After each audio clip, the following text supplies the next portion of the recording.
Hello friends, आज हम interpretation of statutes कानूनों का निर्वचन इसके बारे में डिस्कस करने वाले हैं। कानूनों का निर्वचन कोई ऐसा एक एक्ट के जैसा तो है नहीं कि इसमें ये सेक्शंस हैं। यहाँ तो सारे एक्ट्स हैं, स्टैट्यूट्स हैं, उनका इंटरप्रिटेशन किया जाना है। उसके बारे में हम आज इस क्लास में डिस्कस करने वाले हैं।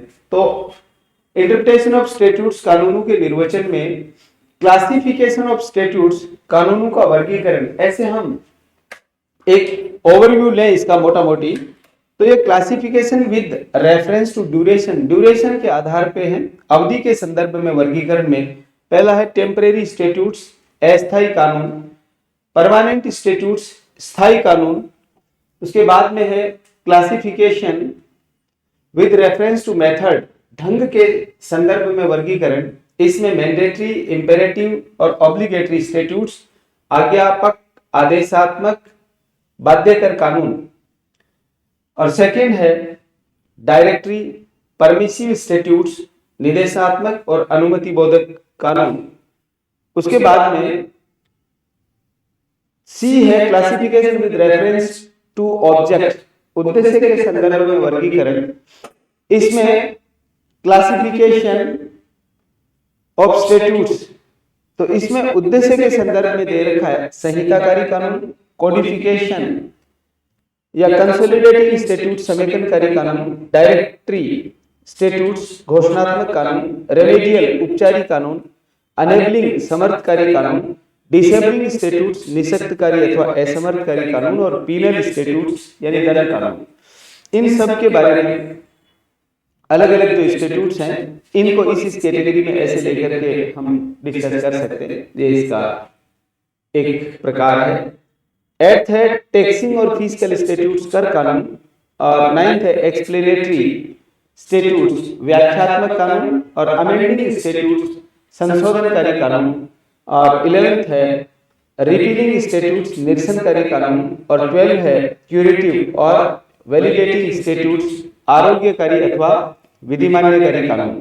डी में दे रखा है classification with reference to the extent of application, लागू होने की सीमा के संदर्भ में वर्गीकरण में पहला है पब्लिक स्टैट्यूट्स यानी लोक कानून, प्राइवेट स्टैट्यूट्स निजी कानून। और ये हो गया क्लासिफिकेशन ऑफ स्टैट्यूट्स का अलग अलग प्रकार।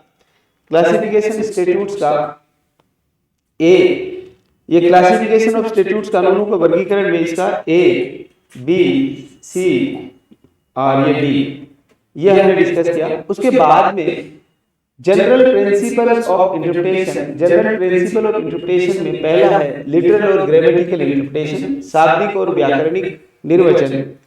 इसमें एग्जामिनेशन पॉइंट ऑफ व्यू से ये केसेस काफी मोस्ट इंपॉर्टेंट है। मैं आपको हिंट के रूप में सारे केसेस बता रहा हूं। Ramavtar versus assistant sale tax officer. Second है मोतीपुर जमींदारी company private limited versus state of Bihar. Ranjit D Udeshi versus state of Maharashtra. ये ऐसे केसेस हैं जो एक से ज्यादा जगह भी हमारे काम आते हैं। उसके बाद में गंगा चीनी निगम state of UP, AR Antulay, RS Nayak, Sarsilk कपड़ा लिमिटेड, सरसिल्क लिमिटेड वर्सेस कपड़ा समिति, सरस्वती चीनी mill versus state of Haryana. और bar council of India versus AK Balaji 2018 का केस है। और मकबूल हुसैन स्टेट ऑफ बॉम्बे, ये सारे केसेस हमने डिस्कस किए। और ये लेटेस्ट मैगजीन, इसमें हमने डिस्कस की एब्सोल्यूट सेंटेंसिया, एक्सप्रेसिटर नॉन इंडिकेट। और ये इसका एक केस, ये भी हमने डिस्कस किया, Boolean and grain exchange limited versus state of Punjab का, ये केस हमने डिस्कस किया। इसके बाद में सेकंड जो रूल है जनरल इंटरप्रिटेशन का, देखो पहला जो रूल है वो तो है ये फर्स्ट जो इसका रूल है वो जनरल प्रिंसिपल्स ऑफ इंटरप्रिटेशन, निर्वचन के सामान्य सिद्धांत में पहला हो गया लिटरल और ग्रामेटिकल इंटरप्रिटेशन, शाब्दिक अथवा व्याकरणिक निर्वचन, यानी जैसे शब्द हैं उनका जो व्याकरणिक मीनिंग निकलता है वो ही उसका अर्थ माना जाएगा। जैसे इन केसेस में हमने डिस्कस किया था शुगर कैन वेजिटेबल है क्या, पान का पत्ता यानी बिटेड लीफ वेजिटेबल है क्या, गन्ना सब्जी के रूप में आता है क्या। तो ऐसा ये सारा लिटरल इसका मीनिंग क्या है ये हमने डिस्कस किया।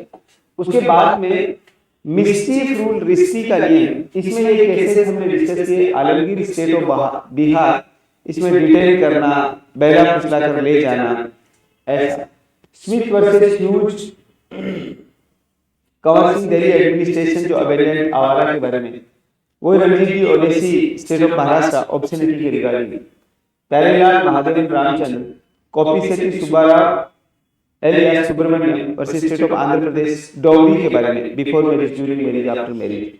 संदीप सिंह स्टेट ऑफ पंजाब, उसके बाद इंडिपेंडेंट थॉट, ये 15 ईयर की एज को 18 ईयर पढ़ा जाए।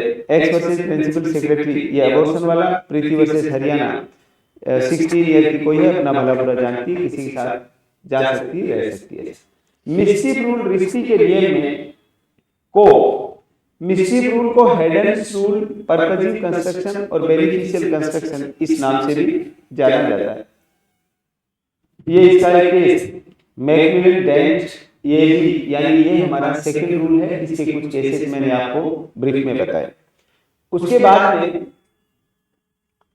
जनरल द गोल्डन रूल, स्वर्णिम नियम, इसमें सैनिक motors state of Rajasthan, golden,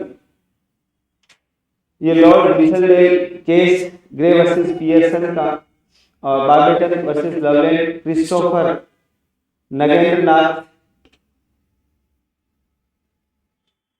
और सूरज नासेरमल कोल्टी कंपनी, और सलमुगल इफ्को का ली वर्सेस नेब का केस है, और Karnail Singh state of Punjab versus Kesar Jahan Begum, और इसको यूट्रस मेजिस वेलेटकॉन पीरियड या युक्त निर्वचन या रीजनेबल कंस्ट्रक्शन इस नाम से भी जाना जाता है। डी के गुप्ता केस, जिसमें कहा गया लेटर टू लेटर, लेटर यानी उन शब्दों का क्या अर्थ है, और सेंटेंस उसका सेंस क्या निकलता है, यानी जो लेटर्स से जो सेंटेंस बनते हैं, जो अक्षरों से, अक्षरों को मिला के जो शब्द बनेंगे, और जो सेंस यानी लेजिस्लेचर का पास करने का उसका सेंस क्या होता है, ये सारा इंटरप्रिटेशन करते समय ध्यान रखना है। State of MP versus Azad Bharat finance company, ये इसका 1962 का केस है। तो ये थर्ड रूल हो गया गोल्डन रूल, स्वर्णिम नियम। उसके बाद में है हार्मोनियस कंस्ट्रक्शन। हार्मोनियस कंस्ट्रक्शन यानी क्या है कि किसी को भी इलीगल ना करना पड़े, दोनों का से ऐसे कोई स्टेट्यूट्स हो जिनके कोई प्रोविजंस में कॉन्फ्लिक्ट हो, विरोधाभास हो, उन दोनों का अस्तित्व बना है, इसको बोलते हैं हार्मोनियस कंस्ट्रक्शन। इसमें state of Bombay, F N Balsara, T M A Pai foundation, Krishna versus Vinod, Bengal unity company, state of Bihar, Ishwari Khetan sugar mills, Shankari Prasad, Sajjan Singh, Golaknath, Keshavananda Bharati, Minerva mills, Jagannath Mandir Mandal, Dilip Singh, और B C I bar council of India versus board of management, Deendayal college, Dayanand college of law. ये सारा हमने इसमें डिस्कस किया हार्मोनियस कंस्ट्रक्शन में। Fifth rule है जिसको आज हम डिटेल में डिस्कस करेंगे। एक में आपको मोटा मोटी ओवरव्यू इंटरप्रिटेशन ऑफ स्टेट्यूट्स में हमें क्या क्या करना है वो मैं आपको दे रहा हूँ, जो आपके लिए काफी यूजफुल हो सकता है, क्योंकि कई सारे स्टूडेंट कहते हैं कि ऐसा हमारा एक रिवीजन जैसा हो जाए, जिसको आजकल रैपिड राउंड रिवीजन ऐसा कुछ कहते हैं, या हमारा एकदम ब्रीफली बता दो बस सर आप तो हमें। तो ये मैं ब्रीफली बताया, आपको डिटेल में डिस्कस करेंगे तो एक एक जो रूल ऑफ इंटरप्रिटेशन है उसमें एक एक दो दो तीन क्लासेस हो जाएंगी। मैं एक आपको मोटा मोटी ओवरव्यू देते हुए इस फिफ्थ वाले रूल पे हम वापस आएंगे। Statute should be read as a whole, कानूनों को संपूर्ण रूप से पढ़ा जाना चाहिए। इसका लैटिन में एक्स विस्टेबस एक्टस, अश्विनी कुमार, अरविंद बोस, पोपटलाल शाह से state of Madras, Bhavnagar university, Palitana चीनी मिल्स, और मुकुंद देवगन ओरिएंटल बीमा कंपनी लिमिटेड। इसको डिटेल में डिस्कस करेंगे आज एक प्रिंसिपल को, बाकी का मैं एक मोटा मोटी ओवरव्यू दे देता हूँ। इसके बाद में जो सिक्स्थ रूल है, अमान्य से मान्य करना अच्छा है, यूट्रस मेजिस वेलेटकम पीरियड। इसमें अवतार सिंह स्टेट ऑफ पंजाब, ये दरअसल बिजली चोरी वाला मामला है। Tinsukia electric company, electric supply company limited, डीसल बाबा बीसीआई और B S council of Ayurvedic and Unani medicine versus state of Bihar और कलकत्ता विश्वविद्यालय वर्सेस प्रीतम रूज, ये सारे केस हम नेक्स्ट क्लास में डिटेल में डिस्कस करेंगे। एक बार आपको एक मोटा मोटी ओवरव्यू दे रहा हूँ। ये 6th रूल ऑफ इंटरप्रिटेशन हो गया। अमान्य से मान्य करना अच्छा है, यानी किसी भी कानून को, इसको भी युक्तियुक्त अर्थान्वयन कहा जाता है। किसी कानून को हम अमान्य करें, इससे अच्छा है कि उसको हम मान्य कर लें। ये जब इंटरप्रिटेशन किया जाएगा तो इस रूल को ध्यान में रखा जाएगा। 7th रूल आएगा, समरूप अभिव्यक्तियां समान अर्थ रखती हैं। Identical expression to have same meaning, इसमें Bhogilal state of Bombay, income tax commissioner Bangalore versus Venkateswara hatcheries private limited, ये 7th रूल हो गया।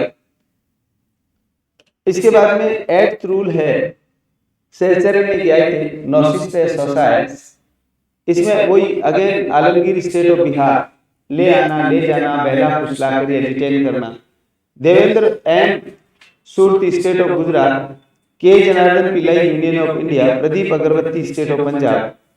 और इसके ये लैटिन मैगजीन नॉसिसर एक्स सोसियो क्वी नॉन कॉजिस्टर एक्स से, यानी क्वा नॉन वेलेंट सिंगुलर जूना जुएंट, ये हम इन सारे लैटिन मैगजीन्स को, इन केसेस को सबको डिटेल में डिस्कस करेंगे। एक बार आपको ये मोटा मोटी ओवरव्यू देना है, इसलिए 2 रूल इसमें हो गए, 7 और 8।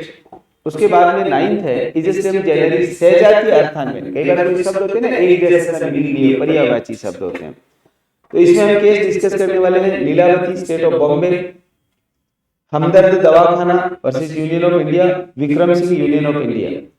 उसके बाद में 10th रूल ऑफ इंटरप्रिटेशन है, एक्सप्रेसियो यूनिस इस एक्सक्लूसियो अल्टेरियस, एक वस्तु का स्पष्ट उल्लेख दूसरे का अपवर्जन है।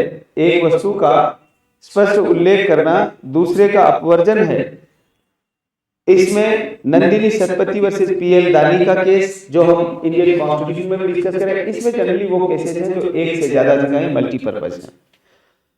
Union of India versus Alok Kumar, RC Cooper versus union of India, RC Cooper वो बैंक नेशनलाइजेशन केस के नाम से भी जाना जाता है। Bennett Coleman and company versus union of India, ये समझाने के लिए एक वस्तु का स्पष्ट उल्लेख दूसरे का अपवर्जन है, यानी जहां सिटीजन की बात आ गई, जहां सिटीजन की बात आ गई, इट मींस फॉरेनर की बात नहीं, जहां फॉरेनर की पर्सन की बात आ गई, इसका मतलब उसमें सिटीजन नॉन सिटीजन दोनों इंक्लूड है। एक मोटा मोटी आप इसको समझ लो, एक एक इंटरप्रिटेशन के रूल को हम डिटेल में डिस्कस करेंगे। अब किसी चीज को इंटरप्रिटेशन करते समय कोर्ट क्या देखता है, कोर्ट ये देखता है, जैसे एकदम स्टार्टिंग जब हमारे स्टैट्यूट्स भी नहीं है, उस समय कोर्ट क्या देख के इंटरप्रिटेशन करेगा, कोर्ट ये देख के इंटरप्रिटेशन करेगा कि हिंदू लॉ को इंटरप्रिटेशन करना है, हिंदू लॉ की कोई समस्या है, तो उसमें ये ancient source of Hindu law, श्रुति जिसमें हमारे वेदांत आते हैं, स्मृति, मनुस्मृति, याज्ञवल्क्य स्मृति, भास्कर स्मृति, ये कमेंट्री डाइजेस्ट ये आ जाएगा, और एक और इसमें कस्टम और यूसेज, रूढ़ी और प्रथाएं भी आ जाएगा 4th में। तो इनमें किसी समस्या का समाधान है तो ठीक है, और इनमें नहीं है, फिर modern source of Hindu law, उसमें लेजिस्लेशन विधायन, जो हम लेजिस्लेशन का यहाँ इंटरप्रिटेशन करते हैं, इंटरप्रिटेशन ऑफ स्टैट्यूट्स में, ये इसकी जड़ रूट है, इसको समझाने का। उसके बाद में लेजिस्लेशन के बाद में जुडिशियल प्रेसिडेंट, न्यायिक निर्णय क्या है वो देखा जाएगा, और फिर equity, justice and good conscience. जज को किसी समस्या का समाधान ना श्रुति में मिला, ना स्मृति में मिला, ना कमेंट्री डाइजेस्ट में मिला, ना रूढ़ियों प्रथाओं में मिला, एंशिएंट सोर्स में भी नहीं मिला, और मॉडर्न सोर्स है इसमें विधायन में, पूर्व न्यायिक निर्णय में भी नहीं मिला, तो वो न्याय समय सद्विवेक के अनुसार फिर अपना निर्णय देता है। ऐसे ही मुस्लिम लॉ में, सोर्स ऑफ मुस्लिम लॉ में कुरान, हदीस, सुन्नत, इजमा या कयास, ये इसके एंशिएंट सोर्स हैं। जैसे ये हिंदू लॉ के एंशिएंट सोर्स हैं, ये मुस्लिम लॉ के एंशिएंट सोर्स हैं। अब modern source of Hindu law की तरह मुस्लिम लॉ के भी मॉडर्न सोर्स यही होंगे, लेजिस्लेशन, जुडिशियल प्रेसिडेंट और equity, justice and good conscience, यानी विधायन, न्यायिक पूर्व निर्णय और न्याय साम्य सद्विवेक। इन सब को ध्यान में रखते हुए कोर्ट अपना इंटरप्रिटेशन करता है। ये हमने समझाने के लिए बताया। कि क्रिश्चियनिटी जो ये कानून है हमारा, इस पे क्रिश्चियनिटी का इफेक्ट है, तो ये 2024 साल पुराना है, मुस्लिम 1450 साल पुराना है, युगाब्द है वो 5127 ये यहाँ इतना पुराना है। ये युगाब्द यानी महाराजा युधिष्ठिर का राज्याभिषेक हुआ।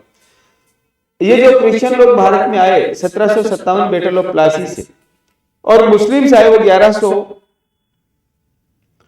1192 है, ये 91 नहीं है, 1192 में पृथ्वीराज चौहान बैटल ऑफ तराइन में मोहम्मद गौरी के हाथों हार गए थे। तो ये एक समझाने के लिए कि इंटरप्रिटेशन किया कैसे जाएगा, ये इंटरप्रिटेशन करने का एक इस तरह से इन सब चीजों को ध्यान में रखते हुए इंटरप्रिटेशन किया जाता है। क्योंकि इसमें कोई एक लॉ तो है नहीं, कोई एक्ट तो पास हो नहीं रखा कि इस फॉर्मूले के अनुसार होगा, ये फॉर्मूला एप्लीकेबल होगा ये वाला, ठीक है। ये इंटरप्रिटेशन ऑफ स्टैट्यूट्स में।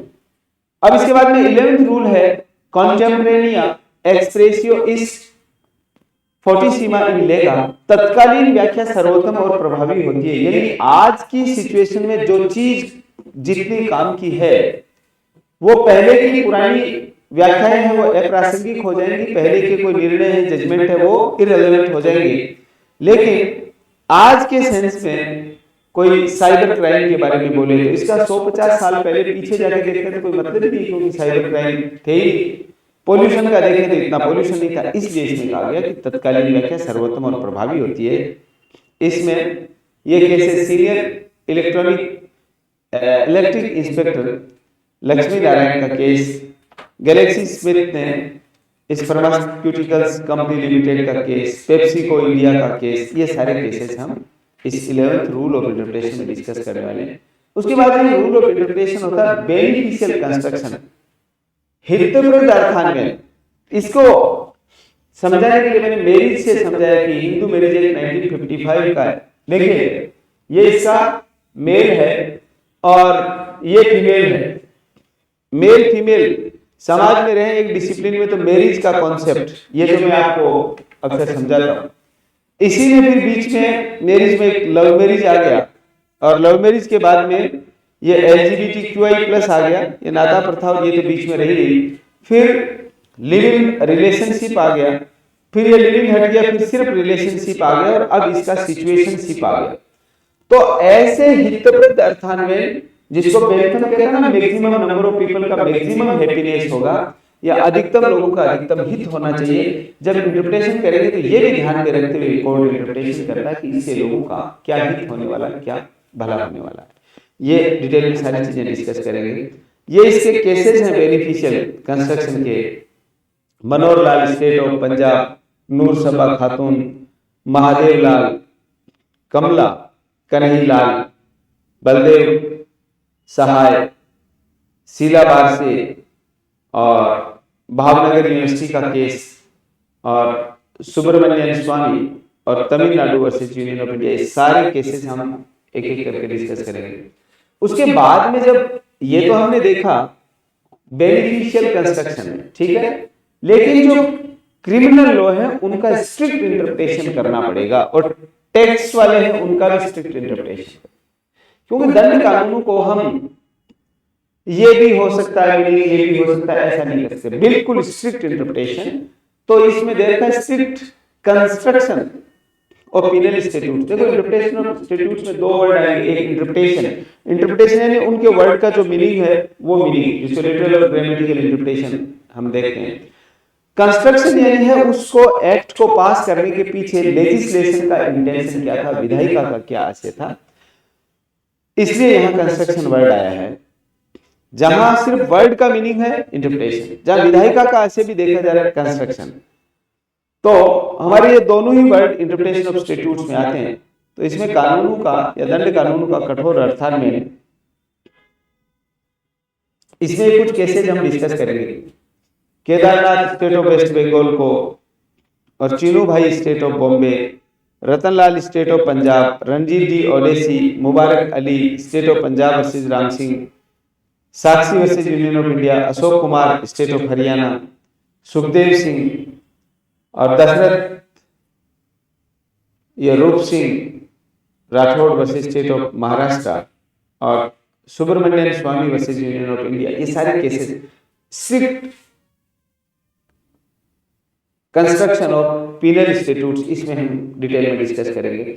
फिर strict construction of taxing and fiscal statute, जैसे यहाँ पे हमने देखा कि ये जो पीनल स्टैट्यूट है इनका स्ट्रिक्ट इंटरप्रिटेशन होगा, उसी प्रकार से कर कानूनों का भी कठोर अर्थान्वयन किया जाएगा, इनका भी लिबरल नहीं होगा। इसमें एटलस साइकिल इंडस्ट्री वाला केस हमने डिस्कस किया, राम अवतार versus assistant sale tax officer वाला, वही पान के पत्ते वाला केस, मोतीपुर जमींदारी मिल्स प्राइवेट लिमिटेड की गन्ना सब्जी है क्या, ये हम डिस्कस कर चुके हैं सारे cases almost. State of UP versus Corus India limited, ये कार्बन कॉपी केस के नाम से जाना जाता है। और फिफ्थ है इंडियन फार्मर्स फर्टिलाइजर कॉर्पोरेशन यानी इफ्को, इस केस को भी हम डिस्कस करने वाले हैं। ये है स्ट्रिक्ट कंस्ट्रक्शन ऑफ टैक्सिंग और फिस्कल स्टैट्यूट्स।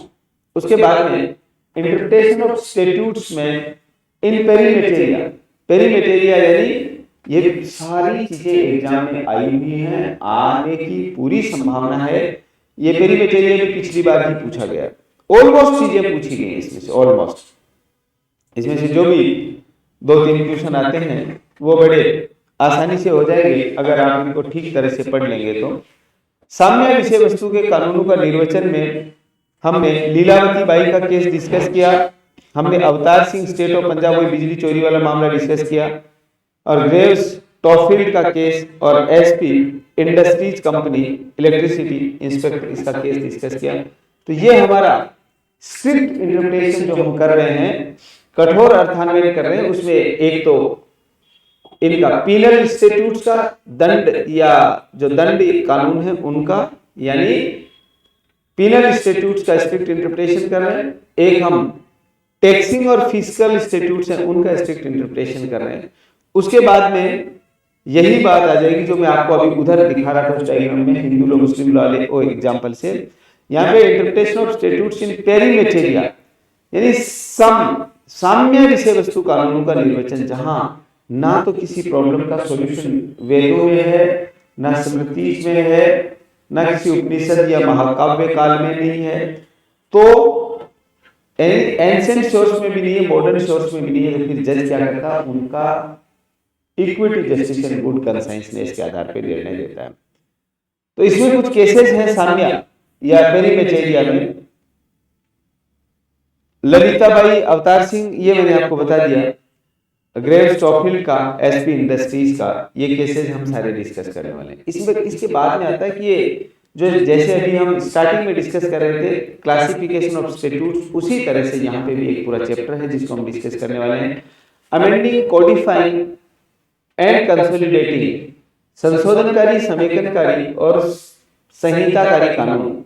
जैसे ऐसे समझाने के लिए दिया, संशोधनकारी और समेकनकारी है, अमेंडिंग और कोडिफाइंग और कंसोलिडेटिंग है इसके बारे में। तो जो अमेरिकन कॉन्स्टिट्यूशन है 1787 में बना, अभी तक 7 अमेंडमेंट हुए हैं इसके, नहीं टोटल 7 आर्टिकल हैं और ओनली 27 अमेंडमेंट हुए हैं इतने सालों में। और हमने 1950 में पूरी तरह से लागू किया, 395 टोटल आर्टिकल हैं और अभी तक 106 अमेंडमेंट हो चुके हैं। इसके बाद में ये विशाखा स्टेट ऑफ पंजाब, ये सारा समझाने के लिए यूनिफॉर्म सिविल कोड, जीएसटी, ये सारा, और 2013 के जो क्रिमिनल लॉज में रिफॉर्म के एक्ट आए हैं और ये तलाक और बिद्दत इसको अनकॉन्स्टिट्यूशनल किया गया। ये सारी चीजें क्या है, समेकनकारी, संशोधनकारी और संहिताकारी कानून की बात करता है। इसके बाद में है अमेंडमेंट, संशोधन। तो संशोधन अभी हमने डिस्कस किया कि इंडियन कॉन्स्टिट्यूशन में अब तक 106 संशोधन हो चुके हैं। हमारा कॉन्स्टिट्यूशनल पार्टली 26 नवंबर 1949 को लागू हुआ। जस्ट आफ्टर 2 मंथ 26 जनवरी 1950 को पूरा कॉन्स्टिट्यूशन लागू हो गया और हमारी नई जो लोकसभा, विधानसभा और राज्य विधानमंडल और संसद, ये सब चुन करके 17 अप्रैल 1952, 17 अप्रैल 1952 को। ये 9th शेड्यूल में भी एंटी डिफेक्शन लॉ दे रखा है, इसमें भी केसेस हम करेंगे। डायमंड शुगर मिल्स का केस है, पंजाब यूनिवर्सिटी सुभाष चंद्रा, ये केस हम डिस्कस करेंगे। उसके बाद में जैसे यहाँ पे अमेंडमेंट का दे रखा है, इससे पहले अमेंडिंग, कोडिफाइंग, कंसोलिडेटिंग है, वैसे ही यहाँ पे कंसोलिडेटिंग स्टैट्यूट्स क्या है, इसके बारे में जो प्रोविजन किया गया है वो अहमद यानी साबानो केस है, सरला मुदगल, डेनियल लतीफी, सायरा बानो और RP Kapoor, state of Punjab, ये सारे केसेस हम कंसोलिडेटिंग में डिस्कस करने वाले हैं। उसके बाद में मैंडेटरी एंड डायरेक्टरी एनेक्टमेंट्स, आज्ञापक या आदेशात्मक एवं निर्देशात्मक अधिनियमितियां, इसमें प्रिंसिपल ऑफ साइप्रस भी कहा जाता है, नेमोटेनेटर एड इम्पोसिबिलिया भी कहा जाता है। इसमें डिसेर वर्सेस डिसेर का केस है, प्रताप सिंह वर्सेस श्री कृष्णा इसका भी केस है, और Maneka Gandhi versus union of India, ये वाला केस भी हम इनमें मैंडेटरी और डायरेक्टरी एनेक्टमेंट्स में डिस्कस करने वाले हैं। उसके बाद में conjunction and disjunctive enactments, conjunctive and disjunctive. Conjunctive यानी संयोजन करना, जैसे एंड या एवं लगा के कोई दो शब्द मिला देते हैं। वियोजन करने में उसको अलग करना, कि शब्दों के बीच में और या लिख दिया गया, इसका मतलब वो शब्दों का वियोग की बात करता है, संयोग की बात नहीं करता। ए.के. गोपालन का केस और शंभुनाथ और जयसिंह, ये सारे केसेस हम इसमें डिस्कस करने वाले हैं। अब ये इसके बाद में एक महत्वपूर्ण आप चीज समझो कि एक स्टैट्यूट्स में आता क्या है। जैसे आपके पास में मान लो अभी कॉन्ट्रैक्ट का बेरेक्ट है या किसी भी सब्जेक्ट का उठा लो, तो स्टैट्यूट्स कहते किसको हैं? इनको बोलते हैं कि इंटरनल एड के टूल्स हैं। इंटरनल एड टू इंटरप्रिटेशन, निर्वचन के आंतरिक सहयोगी कौन से होते हैं? शॉर्ट टाइटल उनके, जैसे मान लो 4-5 सेक्शन के ऊपर कोई टाइटल दिया, शॉर्ट टाइटल। लॉन्ग टाइटल उनका कोई, जैसे शॉर्ट टाइटल में इंडियन एविडेंस एक्ट 1872 या कॉन्ट्रैक्ट एक्ट। लॉन्ग टाइटल में aim to consolidate amend the law relating to CrPC, ये इसके बारे में बात की गई है। ये लॉन्ग टाइटल देखो क्या क्या हो गया, शॉर्ट टाइटल जैसे ये Indian evidence act, Indian contract act. Long title क्यों बनाया गया इसको, ये और प्रियम्बल उद्देशिका, जरूरी सब में प्रियम्बल हो ही। उसके बाद में इंट्री बेरोबरी का केस हम इसमें डिस्कस करेंगे। केशवानंद भारती, स्टेट ऑफ वेस्ट बंगाल, केदारनाथ और मोतीपुर जमींदारी कंपनी, ये केसेस हम डिस्कस करने वाले हैं। अश्विनी कुमार, अरविंद बोस का केस डिस्कस करने वाले हैं। केदारनाथ, स्टेट ऑफ वेस्ट बंगाल का केस हम डिस्कस करने वाले। सारे के सारे इंटरनल एड कहलाते हैं। क्या क्या? Short title, long title, preamble, और उसके बाद में है मार्जिनल नोट। मार्जिनल नोट जो है वो ऐसे साइड में लिखा रहता है। ओरिजिनल कॉन्स्टिट्यूशन उसमें साइड में जो पेज है उस पे मार्जिनल नोट लिखा रहता है। ऐसे ही नेक्स्ट है जो मार्जिनल नोट या पार्श्व टिप्पणियां, इसमें बंगाल यूनिटी कंपनी और एसपी गुप्ता वाला केस हम डिस्कस करेंगे। फिर है हेडिंग्स ऑफ सेक्शंस, धाराओं के शीर्षक, हर धारा का, जैसे मर्डर की है, डेकोइटी की है, रेप की है, ऐसे इसमें भी बिना का वर्सेस चरण सिंह का केस डिस्कस किया। उसके बाद में सिक्स्थ है कोडिफाइंग और इंटरप्रिटेशन क्लॉजेस, यानी डेफिनेशन और इंटरप्रिटेशन क्लॉज यानी परिभाषा और निर्वचन खंड है। वो यहाँ पे अवतार सिंह वर्सेस स्टेट 1965, एरा वर्सेस टेरिटरी दिल्ली, और state of Bombay versus hospital, Mazdoor Sabha और Tata tea company versus state, और दिल्ली जुडिशियल सर्विस एसोसिएशन, ये डेफेमेशन का बड़ा अच्छा केस है जजेज का। और इंदिरा शर्मा वर्सेस केवी शर्मा, ये कुछ केसेस हैं कि एक एक्ट का इंटरनल टूल क्या क्या होता है। इसके बाद में प्रोविजो परंतुक है, इलस्ट्रेशंस है, दृष्टांत है, उदाहरण है, एक्सेप्शंस एंड सेविंग क्लॉजेज हैं, अपवाद और व्यावृत्ति खंड है। ऐसे ही एक्ट के अंदर एक्सप्लेनेशन, स्पष्टीकरण दिया हुआ होता है, शेड्यूल्स भी दिए हुए होते हैं, और पंक्चुएशन यानी विराम चिन्ह भी दिए हुए होते हैं। तो ये सारे के सारे इंटरनल टूल है जिनको कोड इंटरप्रिटेशन करते समय काम में लेता है। तो पहला क्या हो गया? शॉर्ट टाइटल, उसके बाद में लॉन्ग टाइटल, उसके बाद में प्रियम्बल, उसके बाद में मार्जिनल नोट्स, नेक्स्ट है हेडिंग ऑफ स्टैट्यूट्स और डेफिनेशन और इंटरप्रिटेशन क्लोज। ये इसमें डेफिनेशन और इंटरप्रिटेशन क्लोज जो दिया हुआ है इस 6 पॉइंट के बाद में आता है प्रोविजो परंतु, इलस्ट्रेशंस दृष्टांत और एक्सेप्शनल और सेविंग क्लोजेज ये, और इसके बाद में आता है एक्सप्लेनेशन स्पष्टीकरण, कहीं कहीं शेड्यूल भी है और पंक्चुएशन विराम चिन्ह। ये हर एक्ट के अंदर प्रावधान होते हैं, इनको ध्यान में रखते हुए कोर्ट इंटरप्रिटेशन करता है। यह इंटरनल टूल ऑफ इंटरप्रिटेशन कहा जाता है। ये है एक्सटर्नल टूल, एक्ट के अंदर तो नहीं है, लेकिन किसी शब्द का मीनिंग नहीं मिल रहा तो हमने डिक्शनरी देख ली, या कोई ऑथेंटिक टेक्स्ट बुक है वो हमने उठा के देखी, और हिस्टोरिकल बैकग्राउंड क्या है, क्यों उसको पास किया गया, ऐसा कोई रीजन है तो उसको भी हम इसमें मेंशन करेंगे इंटरप्रिटेशन करते समय। और लेजिस्लेटिव हिस्ट्री, विधायी इतिहास क्या रहा है ऐसे कानूनों के बारे में इंटरप्रिटेशन का या बनाने का, क्योंकि लेजिस्लेशन का काम कानून बनाना है, इनका इंटरप्रिटेशन करना ये सारा किसका काम है, बनाना काम हो गया लेजिस्लेशन का, इंटरप्रिटेशन करना जुडिशरी का। उसके बाद में एक और हिस्ट्री है लेजिस्लेटिव हिस्ट्री, विधायी इतिहास उसका क्या, ये तो ऐतिहासिक पृष्ठभूमि क्या और विधायी इतिहास।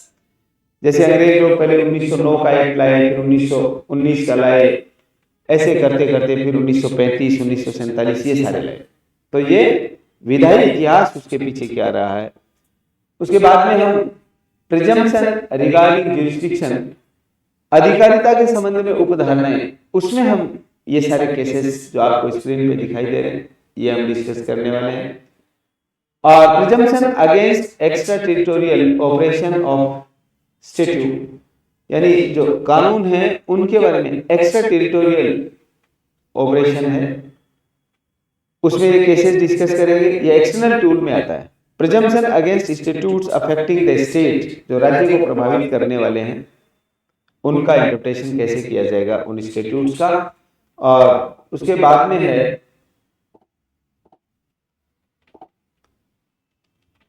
Commencement, repeal, revival of legislation, विधान का प्रारंभ होना, निरसन और पुनर्जीवन। तो ये सारी डेट हैं, ये सारी चीजें ध्यान में रखनी है। यानी कोई भी एक्ट बना है तो सीरियल नंबर क्या है, एक्ट नंबर क्या है, डेट ऑफ एनेक्टमेंट क्या है, डेट ऑफ गजट नोटिफिकेशन क्या है, और डेट ऑफ एनफोर्समेंट या कमेंसमेंट क्या है। तो ये यहाँ पे एनेक्टमेंट में 26 नवंबर को बन गया, पूरी तरह से यहाँ लागू हो गया। ये बीएनएसएस और बीएसए और बीएनएस ये भी यहाँ समझाने के लिए बताया कि 1 जुलाई 2024 को इनकी डेट ऑफ एनेक्टमेंट है, 24 फरवरी 2024 को डेट ऑफ गजट नोटिफिकेशन है, और डेट ऑफ एनफोर्समेंट है वो 25 दिसंबर 2023 का है। ये एक इनको समझाने के लिए कि ये चीजें एक्ट में होने से इंटरप्रिटेशन में ठीक रहेगा। जैसे आईपीसी का सेक्शन 303, 306, 309 इनको मारुति श्रीपति दुब्बल और एक 303 को मिठू से स्टेट ऑफ पंजाब, ये इधर इनके सामने लिखा हुआ है। फिर state of Maharashtra Maruti Shripati Dubal, P Rathinam, ज्ञानपुर, और इसमें 377 में काफी सारे केसेस हैं, नवतेज सिंह जौहर, लेकिन अभी रिसेंटली भारतीय न्यायिक संहिता में इसको नहीं रिकॉग्नाइज किया गया है एज ए ऑफेंस।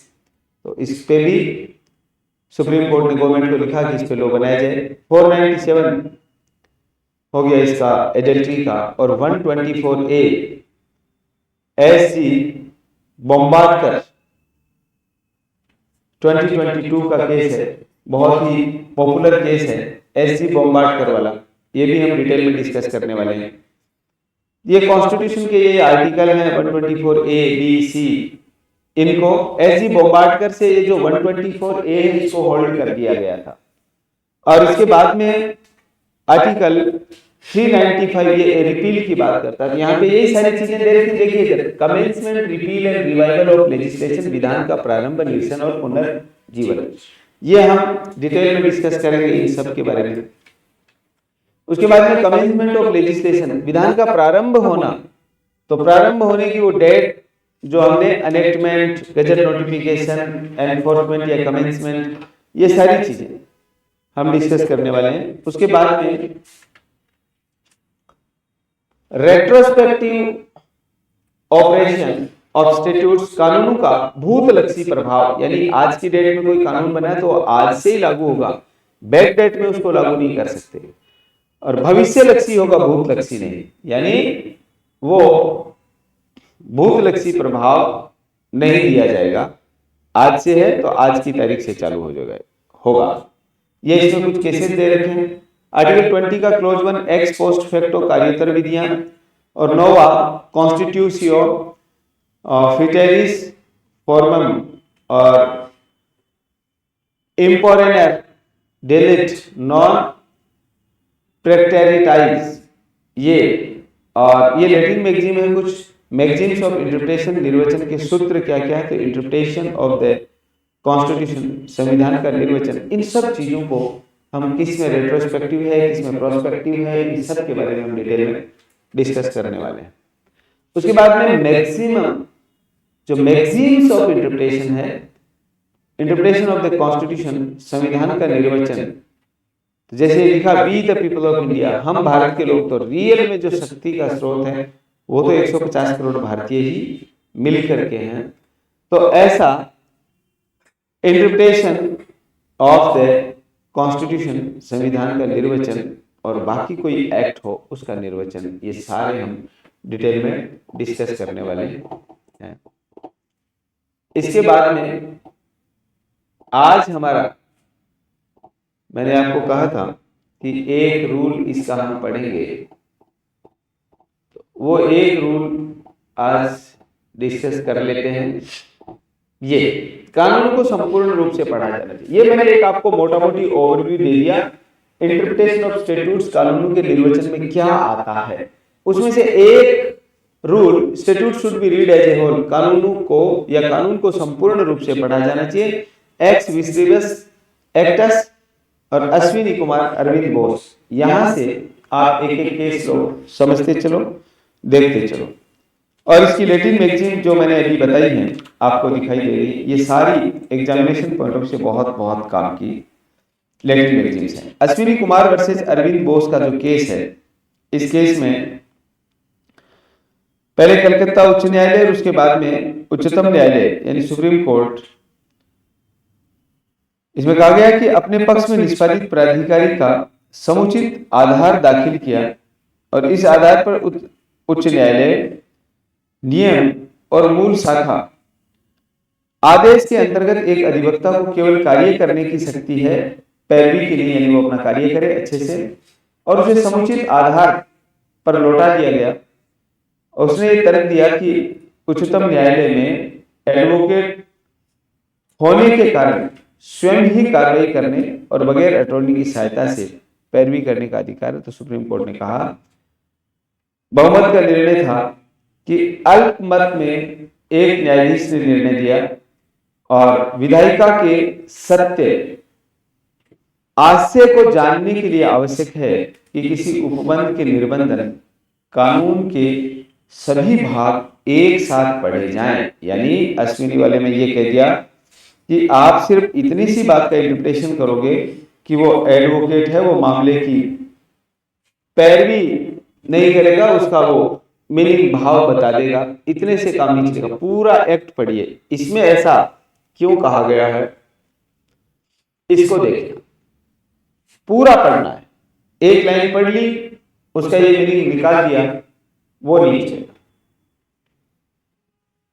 ये एडवोकेट या मुवक्किल या क्लाइंट, इनकी एक दूसरे के प्रति क्या ड्यूटी होती है, उसके बाद में पूरा पढ़ा जाना है कानून को। इसलिए इसमें कहा गया statute should be read as a whole. फिर है पोपटलाल शाह स्टेट ऑफ मद्रास 1953 का जजमेंट है। इस पोपटलाल शाह के मामले में भी यहां कोर्ट ने फिर कहा, सुप्रीम कोर्ट ने, कि कानून के सारे भागों को साथ पढ़ा जाना चाहिए और प्रत्येक शब्द, वाक्यांश तथा वाक्य को कानून को अधिनियम के उद्देश्य तथा उद्देश्यों को ध्यान में, यानी उनका रखते हुए निर्वचन किया जाना चाहिए कि उद्देश्य क्या था, और कानून के शीर्षक और उद्देश्य चाहे उसकी कानूनी निर्वचन में आंतरिक सहायता के रूप में कुछ भी भूमिका हो या विधायिका के आशय और परिकल्पना आवश्यक प्रकाश पड़ता है, यानी विधान की सीमा और उद्देश्य के बारे में जानकारी मिलती है। विधान क्यों बनाया गया, तो इसमें भी कहा पोपटलाल शाह वाले में भी कि जब इंटरप्रिटेशन किया जाएगा तो पूरा हर एंगल से इस पे विचार किया जाएगा। उसके बाद में भावनगर यूनिवर्सिटी का केस है। भावनगर यूनिवर्सिटी का और पलिताना चीनी मिल प्राइवेट लिमिटेड, ये 2003 का सुप्रीम कोर्ट का जजमेंट है। इसमें सुप्रीम कोर्ट ने स्पष्ट किया कि कानून के अर्थान्वयन को आधारभूत एक सिद्धांत यह है कि कानून संपूर्ण रूप से और फिर साधारणतः अंशतः शब्द से पढ़ा जाना चाहिए। आपको लगता होगा जब आप पढ़ते हैं कि इतने सारे एग्जाम्पल, इतने सारे इलस्ट्रेशन हमारे किस काम के, सारे काम के और सारा उस इंस्टीट्यूट को एक्सप्लेन करते हैं। इसलिए इसमें कहा कि कानून के अर्थान्वयन का आधारभूत एक सिद्धांत यह है कि कानून को संपूर्ण रूप से पढ़ा जाना चाहिए ताकि उसमें कोई संदिग्धता ना रहने पाए, यानी एक एक चीज को बहुत ध्यान से पढ़ा जाए। ये भावनगर यूनिवर्सिटी का मामला। फिर है मुकुंद देवगन। मुकुंद देवगन ये मोटर व्हीकल का मामला है। इसमें मोटर व्हीकल एक्ट के सेक्शन 2 का सबसेक्शन 21 और सेक्शन 2 के 48 7 पढ़ने पर यह स्पष्ट होता है कि हल्की मोटर गाड़ी में भारी के आधार पर परिवहन गाड़ी भी शामिल है। हल्की मोटर गाड़ी अनुमति प्राप्त चालक के पास में परिवर्तन गाड़ियों को चलाने के लिए अलग से संपुष्टि की आवश्यकता नहीं है। यानी ऐसा इसमें मुकुंद देवगन वाले केस में कहा। यहां पर भी वही बात है कि किसी को कानून का जो निर्वचन किया जाना है वो पूरा एक साथ उसको पढ़ के ही इंटरप्रिटेशन करेंगे, ये ध्यान में रखिए। ये हमने आज इंटरप्रिटेशन ऑफ स्टैट्यूट्स में इसके एक रूल के बारे में, statute should be read as a whole, कानून को संपूर्ण रूप से पढ़ा जाए। इसके साथ साथ मैंने आपको एक ओवरव्यू दिया है। एक ओवरव्यू ये है कि इसमें इंटरप्रिटेशन ऑफ स्टैट्यूट्स में क्या आता है, ये हमने सारा डिस्कस कर लिया। आप में से किन्हीं का भी कोई डाउट हो, कोई बात हो जो आप पूछना चाहते हैं और कोई गाइडेंस आप चाहते हैं तो आप हमसे कांटेक्ट कर सकते हैं।